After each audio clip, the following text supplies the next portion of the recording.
मैले सम्पत्ति विवरण फेरि चाहियो, आगो लगाएर पुगेन सम्पत्ति विवरण, खरानी छ उठाएर लैजा सरकार। पहिले नै देखि असंवैधानिक सरकार बन्नभन्दा अगाडिदेखि असंवैधानिक सरकारका प्रधानमन्त्री अवलोकन गरिरहेका थिए। गृहमन्त्रीहरू जो बनेपछि असंवैधानिक ढङ्गले आगजनी, तोडफोड, लुटपाटको परिणामस्वरूप, युवा नवयुवाहरूको हत्याको परिणामस्वरूप जो बने, उनीहरूले पहिले नै देखि भनिराखेका थिए फलाना फलानालाई कारबाही गर्नै पर्छ। त्यसका लागि उनीहरूले एउटा आयोग बनाए, तपाईँ हामी सबैलाई थाहा छ।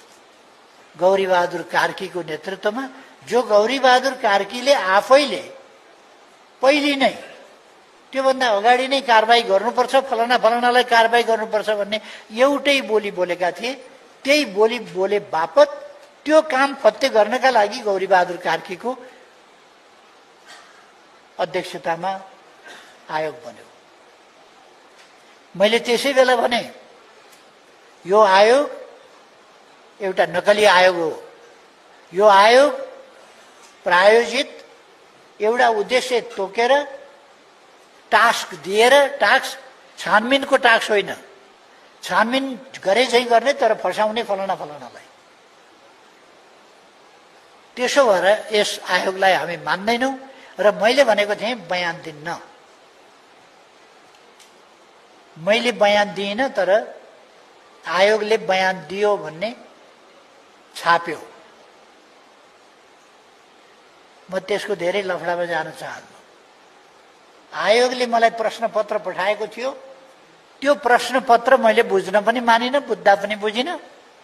म बुझ्दिनँ, यस आयोगलाई मान्यता दिन्न, यो आयोगमा मेरो स्वीकृति छैन, मान्यता दिन्न भनेर मैले पठाइदिएँ। किन बयान दिन्न त्यो कुरा पनि मैले बताइदिएको थिएँ।